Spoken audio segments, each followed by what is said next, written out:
In this video, we're going to talk about the relationships that exist among specialization, division of labor, and economic growth. Until the late 18th century, mercantilism was a dominant economic policy in Western Europe. Mercantilists argued that a nation's wealth was tied to the amount of gold and silver owned within the country. This led to a whole series of policies that were devoted to trying to increase the stock of gold and silver within countries, including stealing it from other countries. A major component of mercantilist philosophy was the notion that each country should try to restrict the outflow of gold and silver while increasing the amount coming in. One of the policies advocated by mercantilists was trade restrictions that were designed to keep money from flowing out of the country. These generally took the form of high tariffs or other forms of trade restrictions.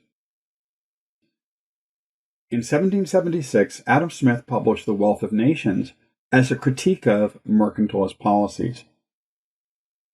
Smith argued that a nation's wealth is tied not to the amount of gold and silver it has, but is instead tied to the amount of goods and services that can be consumed by its population. He further argued that the most important determinant of how much the nation could produce, and therefore consume, was the extent of specialization and division of labor in the country. Imagine if you were trying to produce everything that you try to consume. While you might be able to produce enough food, clothing, and shelter to survive, you would be very unlikely to be able to produce your own car, smartphones, television sets, and so forth. Smith argues that the growth in consumption possibilities that we've been observing over quite a few centuries now is a result of an increasing reliance on specialization and division of labor. The more time we do something, the more proficient we become at it. That's one of the reasons why we see this increase in productivity. Another, though, is that it allows us to select into jobs that are relatively good matches for our talents and skills. Both of those things allow each individual to become more productive when they specialize in a relatively narrow task. The gains that occur from this type of increased specialization and division of labor are referred to as economies of scale. Adam Smith talked about a pin factory that was able to produce much more by creating an assembly line process where each person specialized in a very narrow task, and by combining their efforts, they were able to produce vastly more than all of them could produce if they were all working separately, trying to do all the tasks themselves. Assembly line processes, like those used to produce cars and smartphones, take advantage of these economies of scale that Adam Smith was describing. In order for this specialization to occur, though, people have to be able to trade the goods they produce for the other goods they wish to consume. As Smith notes, the division of labor is limited by the extent of the market. The mass production that we observe in smartphones and automotive production is possible today only because there's a global market for these goods.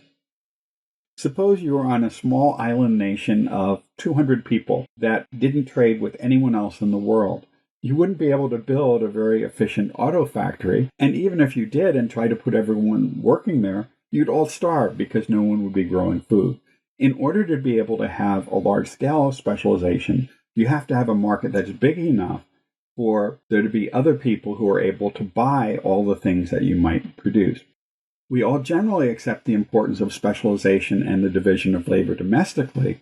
Smith argues, though, that the same principles apply globally, and that global trade opens up increased possibilities for specialization and division of labor, thereby increasing global output and consumption.